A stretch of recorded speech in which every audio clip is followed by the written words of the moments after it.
Hello guys, and welcome back to another video. So today what I have for you is a hotpotch collection of various clips, and basically just give you a heads up, it's going to be some housing building alongside a few just sort of like my daily activities at the moment.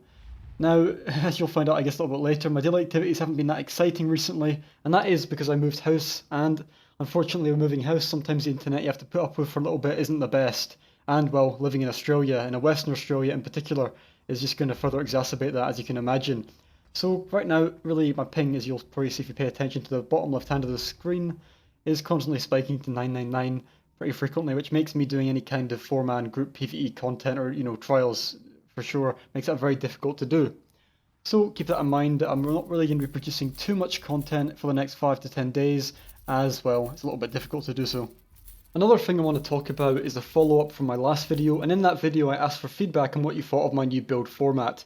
Now the format was pretty much attempting to provide you a comprehensive guide for everything you'd ever need into the one video, but that meant that it ended up being 47 minutes long, and fair enough, everyone, or at least most people, commented that, well, this is just a bit too long for me, I can't really invest that much time watching it. And look, I think that's a very fair kind of feedback, and to that effect, I've decided to change up how I do things in the future, and please do tell me if you think this is a good idea. I'd appreciate any kind of feedback on this as well. So with any of my builds moving forward, the plan is to release a video that's 10 to 15 minutes long, no longer than that, with just covering the basics of the sets, the skills, and I guess some CP discussion in regards to how we allocate that. Now on top of that, because you might be thinking, how are you going to cut down the video by 66%, 15 minutes compared to 47? And I'm going to actually be releasing a companion kind of written guide, as written guides tend to be a lot easier to digest information quickly, meaning that even if it is quite long, you can get down to what you want to know a lot faster than you have to when you actually have to listen to a 47-minute video. Now in terms of where I'm going to be releasing these written companions, I've actually produced one already for my Ice Staff tank, and that is available in Tamriel Foundry under the Nightblade Fury Crafting forum section. I am also at the moment considering actually starting up my own website, but for now I still need to look at the costing and also whether I can actually produce one which looks relatively good. I don't want to be making a website that looks like it's something, from the 1990s, for example. So yeah, I'm thinking about that, and it really also depends on whether the demand is there. If people would actually like me to produce my own website with all the guides centered in one spot, so you don't have to try and, travel your way through the forums to get to where my posts are, then I very much would like to consider doing that. So just let me know as well on that point. Now, just to quickly go back to the video, what I was testing here was trying to get more value for money, I guess, in terms of updating the floor plan to get a little bit more space in the house. And I tried to actually get up into this from here because I thought I could make a second floor. Now, unfortunately, it doesn't quite work there as it is an invisible wall. So as you'll see, I try and think of a different way to go about it, and well, I was quite happy with the results. So anyways, that said, let's get back to to another point I want to talk about. And that is Ice Staff tanking. Now, I really just want to sort of talk about this more in depth because I see time and time again, at least based on my last video, people will comment, well, this is a bit surprising. I actually discounted Ice Staff tanking altogether. I thought it was just a pointless change by ZeniMax, and it was not really going to be used whatsoever. And I want to address this because I do believe that this kind of belief that it's pretty much useless has been propagated by quite a few influential tank players in particular, and I think that while their comments are fair, I think they've perhaps not been placed in the correct context, which has led people to believe that Ice Staff tanking is pretty much useless. So the claim I'm talking about is one that pretty much says, look, Ice Staff tanking doesn't change anything, for my DK tank. It's not going to change anything for my trial endgame meta build. Nothing's going to happen whatsoever in that regard. And I think it's super fair to actually say that because for many people, they've been using Sword and Board for such a long time that it's become quite stale. And when they announced the Ice Staff changes, perhaps there was actually a little bit of an excitement surrounding it. People thought, oh, finally I can actually mix up my build. The format for trials is going to be a little bit different on my tank, or at least it's going to provide me with an alternate option, which is quite good. Now, unfortunately, this is not the case, and I completely agree that Ice Staves are pretty much useless for the standard sort of best meta DK tank, which is often employed in trials, and almost exclusively employed in trials, as many guilds only take DK tanks, with the exception of a few Templars in the off-tank role. Now, why exactly is it that Ice Staffs are quite useless in a DK point of view? And I think this is primarily because if you look at the advantages that Ice Staves have, there's three main advantages. One, an AoE minor aim application, and it does that quite consistently actually, the proc rates are quite good on that. In addition to that, for using blockadive elements, they provide an AoE sort of immobilization for helping with ad stacking. And finally, they provide some resource maintenance benefits when you're using it as an off-bar sort of option, because you can go back and forth between your Sword and Board and your Ice Staff bar and regenerate stamina and magicka respectively, meaning that you're much more resource efficient. So, why exactly are Dragon Knights not very good then in pairing it with an Ice Staff? Well, and it's probably, if you have knowledge of DKs, you think, well, all those benefits you just listed, DKs already have that. They already have Talons, which is a very efficient minor MAME application, and an immobilization, so it's even better because it combines two benefits of Ice Staff tanking into one skill. And in addition to that, DKs for their passives have excellent resource management, meaning that to begin with they don't really need it. And so when you think about it, why would we want to increase our resource management when it's already the best in the game and is pretty much self-sustainable even in trial content? So that's what I think when you hear many people say that Ice Staff tanking is pointless, it's useless, and it's a very disappointing change, that they're really referring to that in a DK context. They're talking about DK builds, and perhaps even in particular DK builds at endgame hard content. And it's a super fair comment to make, but I think that it perhaps glosses over the fact that these benefits do make a big difference, for Nightblades, for Sorcerers, and for Templars. Now, with regards to trial environment, perhaps you could say, no, the point more is the fact it's not useful in trials whatsoever, but to that I'd say pretty much, well, other than DK tanks, really, the other tanks aren't even that good with trials to begin with, so perhaps it's not so much an issue with Ice Staves, but more an issue with the classes themselves in terms of how they've been balanced for endgame tanking. So with that said, I also want to get into discussion why I think that Ice Staves are actually a better change strictly for non-DK tanks and provide a lot of important crucial benefits that weren't there prior to the change. Been watching your screen attentively, you may have noticed that I eventually decided to make a second story a little bit lower down in the roof so that the invisible wall didn't hit us, and I was actually quite happy with the change. Now, just to follow on in that, I'm actually quite impressed with the amount of sort of flexibility with the crafting system, in that you can really design some interesting floor plans in an otherwise kind of stock standard house, because that was one of my criticisms of the housing changes with the Homestead update. Really, they're just pre-existing buildings kind of given to us as houses, with the exception of the outside being a little bit unique. However, with doing something like here, which is very simple and very cheap to do, you can see that I've really kind of transformed the room. At least in my opinion, it looks a lot better than it did before.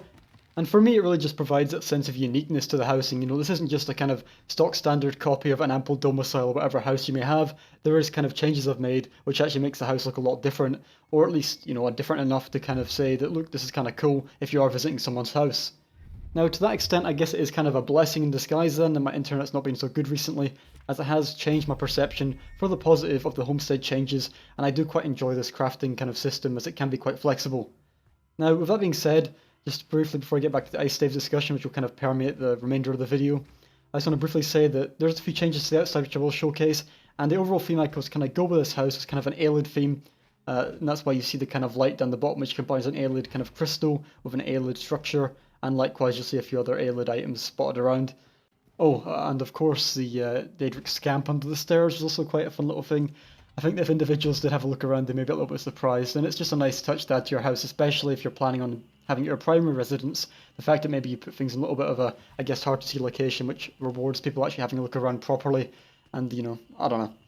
Just little things I think that makes housing enjoyable for me, though to be honest, I haven't spent that much time on it. Anyways, getting back to Ice Staffs.